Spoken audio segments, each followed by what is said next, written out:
How you guys doing? This is Derek with Woodworking. Got some questions about posting a video showing the adjustments for the Blum and Richelieu drawer slides. This one's mostly going to focus on the Blums. The Richelieu, they have some minor adjustments in this locking device here, but really there's not a lot of adjustments on the Richelieus. The Blums on the slides and the clips have a bunch of adjustments. So in this video, we're going to be showing you some of those.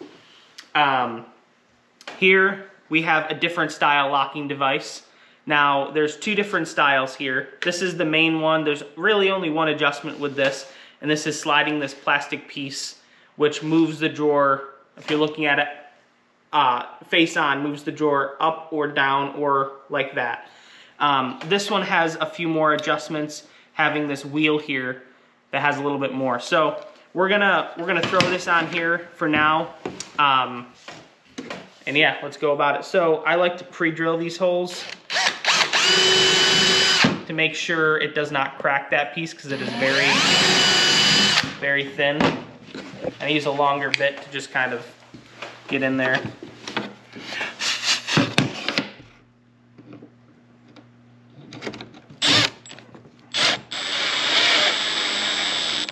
And I do not over tighten or it will crack.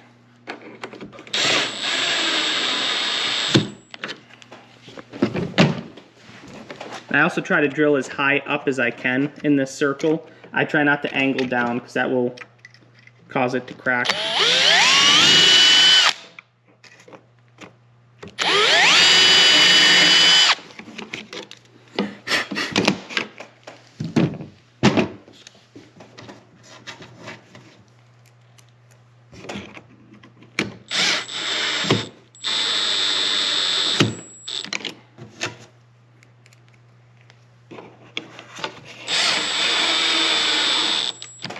Alright, so now this is obviously everything's upside down. So we're going to show you this. This is going to slide into here. It's going to lock into that. So it doesn't sound that great because it's upside down, although the rollers are upside down here. But so this adjustment here is the first one. As you push it, do you see how it moves that track up and down? So as I push it here, it raises it up and down. Now that's your first adjustment with this here. And that's the same adjustment that's on the other clips as well. Now the other one, this, is going to move it left and right.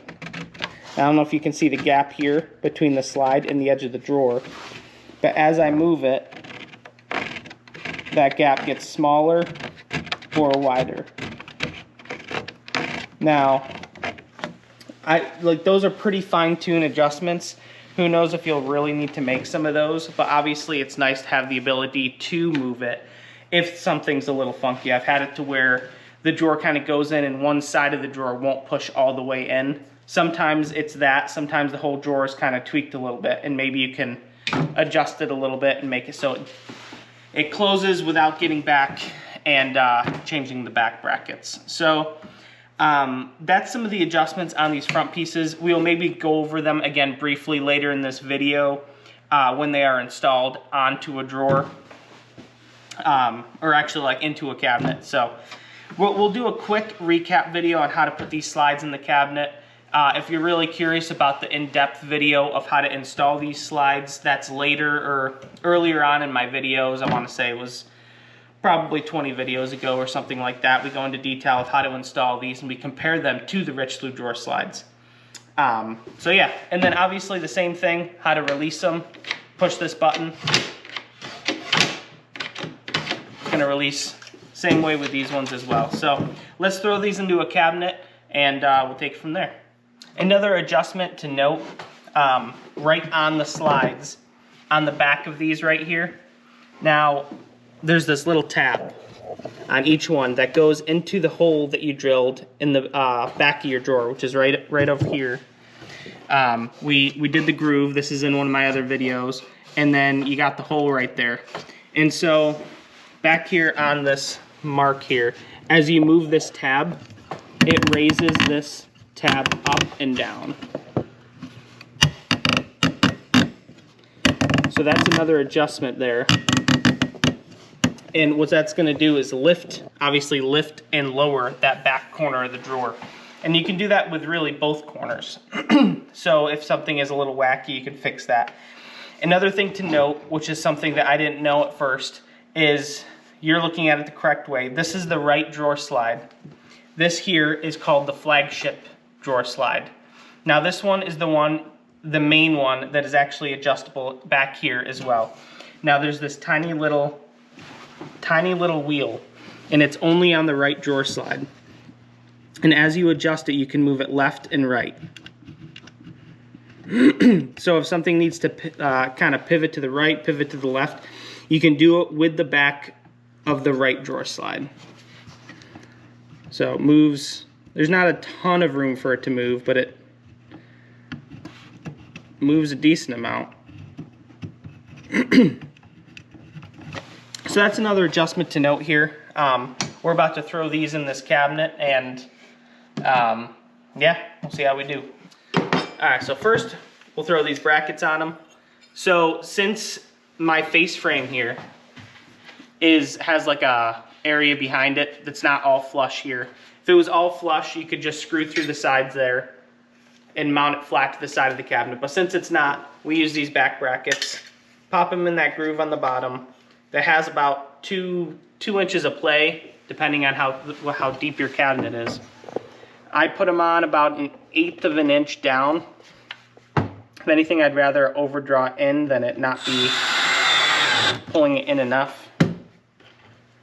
So we're going to pop these on.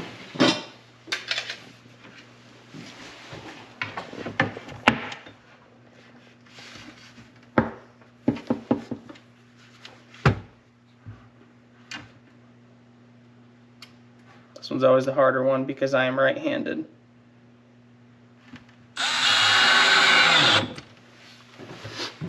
Then I push the brackets down tight.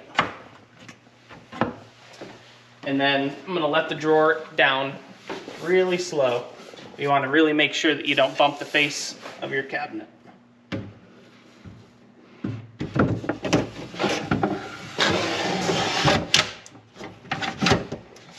Seems like that side wants to lock. There it goes. Alright, now to mark where those back brackets I just showed you are, I have this funky looking pencil. This is 2 pencils kind of taped together. If you have a longer pencil or you want to do something like that, it's easier to kind of get in that back area where you don't really have a ton of room. But so he's pulling the drawer down as if there's weight in it, or I push on the inside of the drawer, and then you're going to want to make sure that it's flush along the face frame. Make sure it's parallel. And then I mark exactly where those brackets are.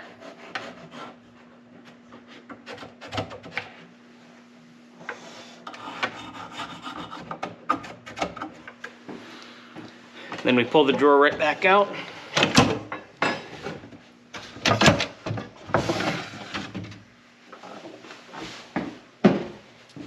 I usually just use some squeeze clamps. Make sure the soft rubber is touching the face frame. And then in here on those marks, I put about 3 or 4 screws.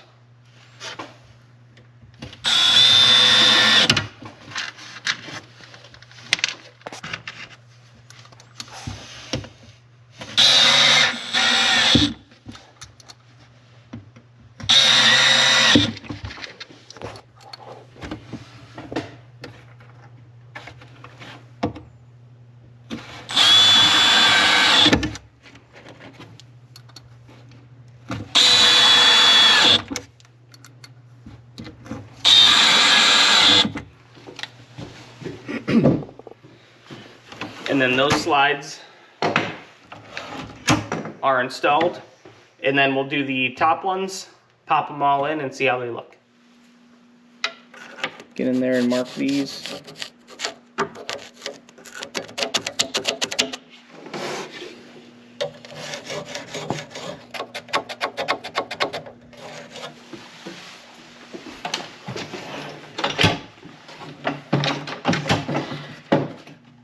Now we're gonna throw the drawers in this cabinet.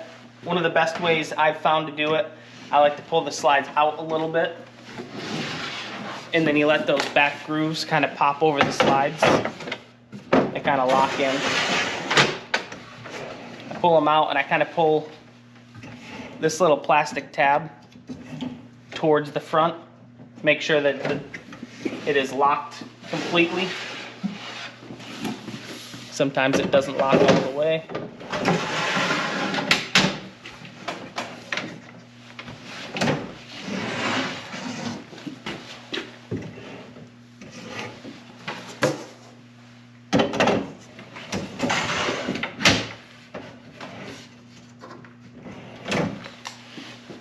All right, so those are all in. They all look good.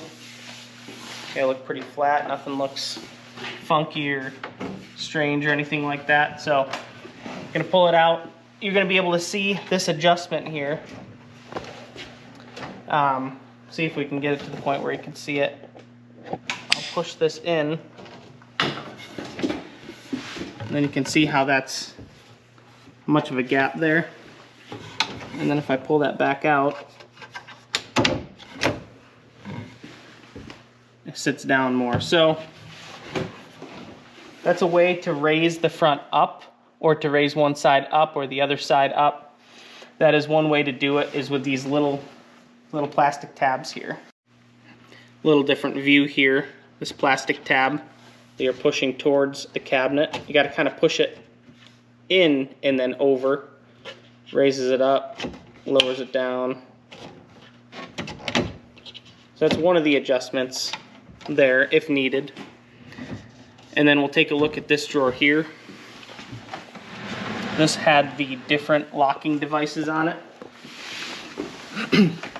These have the same plastic tabs that you push to raise it and lower it, but it's the circles, or the wheels here that kind of pivot it right and left.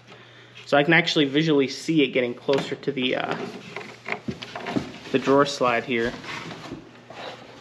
You can kind of see the gap that you have here, and that's farther, and then that's almost right against it really, which I wouldn't really want it more space if anything.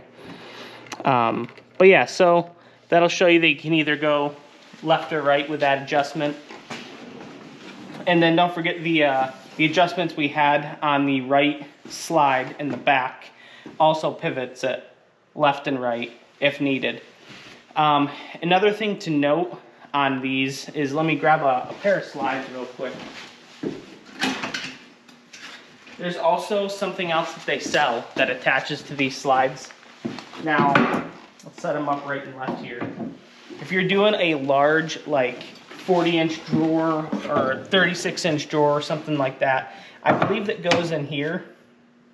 I have not installed them yet. I think I have one set of it that Blum sent me as a sample. But what it does is, sometimes with the real big drawers, they can get a little bit, you know, wiggly left and right. These aren't as bad because they're 30s. This is a 30-inch cabinet. But if you get to the point where you're doing a 36 or 40, what it does is there's this circle rod, almost looks like a dowel, and it connects the slides in the back. And what that's going to do is it's going to synchronize the slides so they both come out and go in at the same time. There's going to be no shift like that. So for instance, on a really big cabinet, if somebody wanted a really big drawer, somebody did 2 handles. It's a style some people like. If you go to pull one, you'd end up pulling the drawer, tweak it to one side, and it wouldn't really open as nicely as if you were pulling from the center. But if they were synced up, it wouldn't really matter. So it's one thing to keep in mind. I'll have to look up that part number if you guys wanted that, but that's how we install these drawer slides. Next, we're going to throw the drawer fronts on, and this kitchen's going to be ready for install tomorrow.